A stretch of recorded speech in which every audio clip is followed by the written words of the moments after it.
my name is Carol, and today I'm going to talk about the different items you need to start any basic projects. And the reason why I'm bringing this up is because one of my co-workers wanted to learn how to crochet, and then the first question she asks is that, hey Carol, if I'm learning how to crochet, what do I need? And of course, I give her just one or two items. And then later on, I was more like, oh my God, I forgot to tell her this and I forgot to tell her that. Oh, I also need to warn her about this. So today, I'm going to make sure that I will let everyone knows what I like to start off with before I start making any of my projects. Basically, the items that you will use for all your projects that you need to have. So let's get started with stuff that I use to start any basic projects.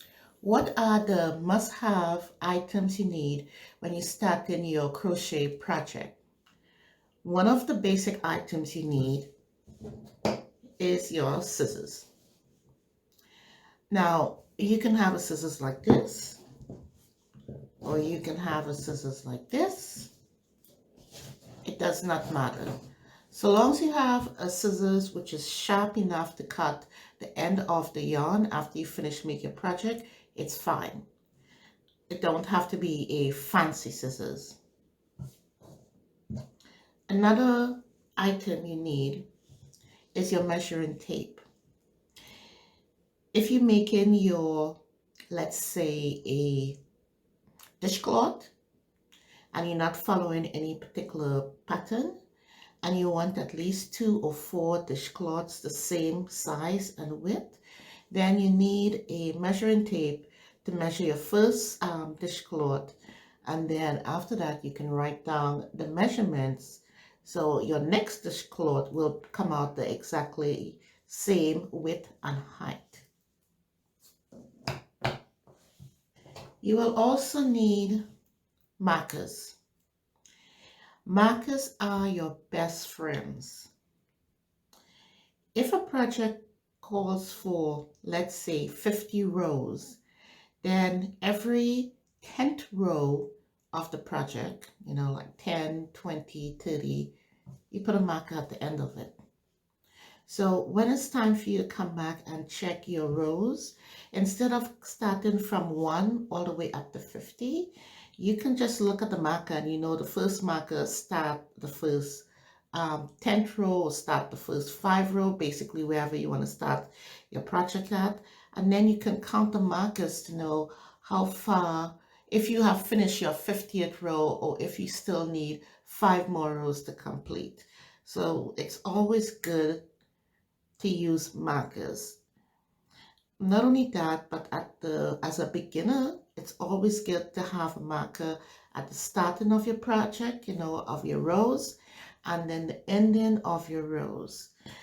So when you start to crochet the next row, at least you know where to start and where to end. So that's another good thing about markers.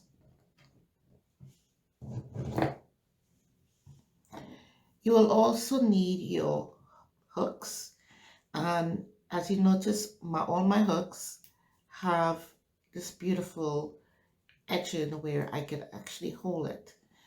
The reason why I like this is because if you notice, my thumbs and my fingers is a little bit bigger, so then this will give me a better grab to hold the crochet hooks, and I can crochet let's say for 4, 5, 6 hours, and I wouldn't feel no pain in my fingers. So I think these are the better hooks to use. Now, there are several other brands out there, one of them being Bamboo. So if you want to go ahead and use a different brand because it's far more comfortable, then go ahead and use it. But as I said, this is what I use because my fingers are not skinny.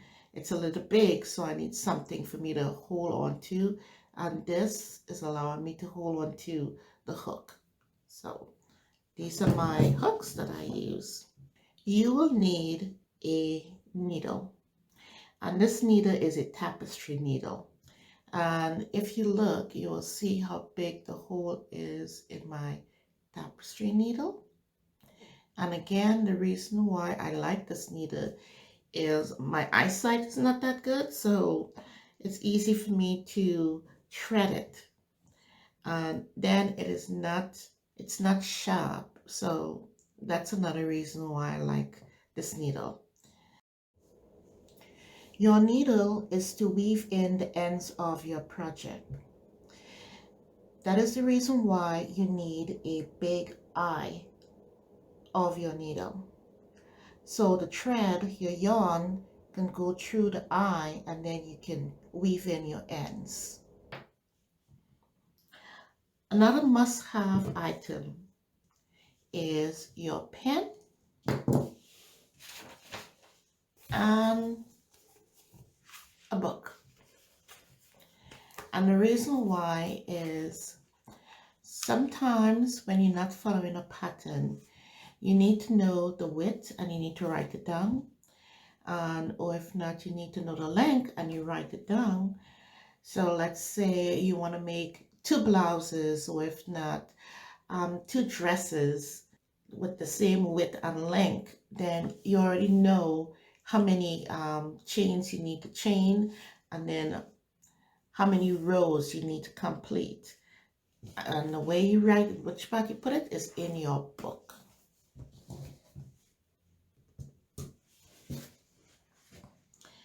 Now, these are the very basic items you need when you're starting off crocheting.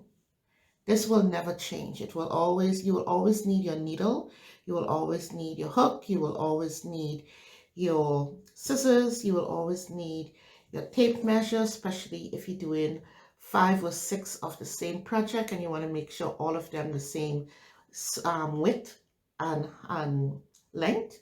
And then of course you need the book and your pen to put those widths and length in there. So then you will always remember instead of trying to figure out what it was. Now, the yarn is different because, you know, you wanted different colors, different companies. But as a beginner, I think Karen Simply Soft is one of the best yarns to use because to me, it's easy to work with. I do love the colors. Now, this color is Robin's Egg, and you see how pretty it is. So as a beginner, instead of working with something like this, just work with colors like this. And once you become proficient in your crochet, then you can move to colors like this. Another thing you need to be aware of when you're picking your yarn too is make sure that you look and see if your yarn is machine wash and how it's dryable. So you look at this little, if I can show you it, chart right here. And if you're unsure on what the chart is saying, that is fine. If you go on the internet and you look up washing instructions, you will see on Google different charts of what these little symbols mean. Like one of the symbols right here will tell you no bleach, no dry clean, no iron. When you're washing it, make sure you wash it on gentle cycles. When you're drying it, make sure you dry it at the gentle cycle. Also check and see if the yarn said no dye lot. And what it means when it said no dye lot is that every time when you buy a color like this, which is the egg, robin egg, you will get the identical color. It will not change. There will be no variant in it. Versus if you get something like this, and it's a lot, but it gives you a number. That number tells you that every time you go into the store to buy something like this, you need to check that number, or else you will get a different variant off of it. And your project will not come out the way you expect to come out because you have something totally different. This number right here,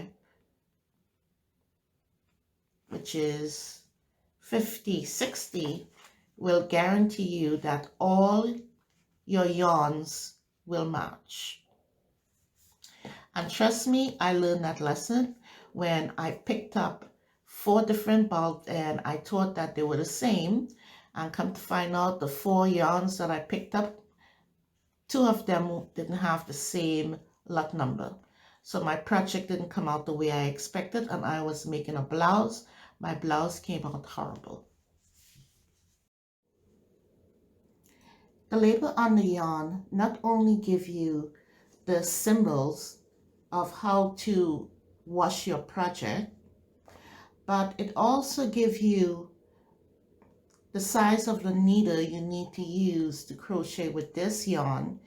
And then it tells you that the yarn is a 4 medium weight yarn.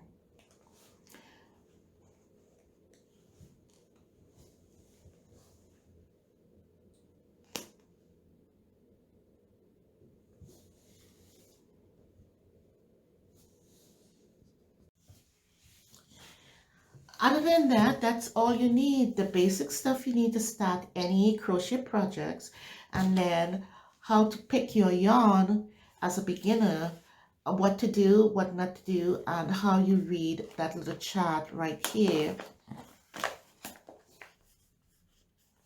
to make sure that you can wash your yarn, and making sure that it is not a dry clean yarn that you pick.